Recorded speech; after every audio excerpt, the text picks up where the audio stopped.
Après de violents affrontements contre la coalition rebelle M23 Twirwaneho Red Tabara FNL soutenu par le Rwanda, le FARDC appuyé par le Wazalendo enregistre une avancée stratégique majeure. Le village de Kalunge, Kakenge, Vitsnuvi et Kalingi sont officiellement repassés sous contrôle de forces loyalistes. Ces localités situées dans le haut plateau d'Uvira autour des Minembwe Centre étaient depuis longtemps au cœur des tensions. Sur le terrain, le rapport de force évolue, une nouvelle phase s'ouvre dans cette zone stratégique du site qui les FARDC reprennent plusieurs villages stratégiques autour des Minembwe. Les rapports de force changent sur le haut plateau.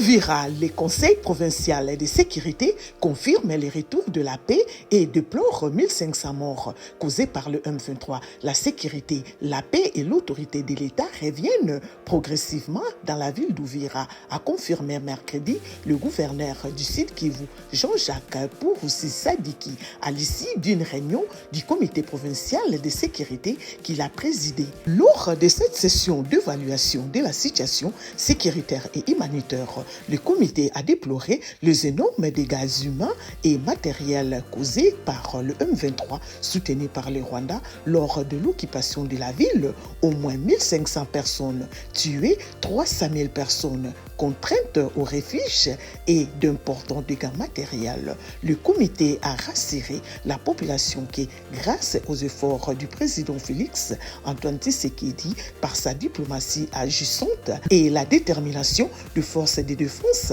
et de sécurité, bientôt toutes les zones occupées par les agresseurs seront libérées. En prélude de la reprise des services migratoires, le gouverneur de province s'est rendu à la frontière de Kavimvira où il a inspecté le bureau de la Direction générale de migration d'EGM, déjà réhabilité après avoir été vandalisé. Le même jour, le gouverneur Purusi a reçu la délégation du Centre congolais de lutte anti-mine CCLAM, un service du ministère de l'Intérieur, venu à Uvira pour sensibiliser contre les mines antipersonnelles. Les autorités craignent que le M23 RDF ait miné la ville avant son départ pour piéger la population. De sa résidence privée de Kilomoni jusqu'au monument d'Uvira, le gouverneur accompagné du vice-gouverneur Jean-Jacques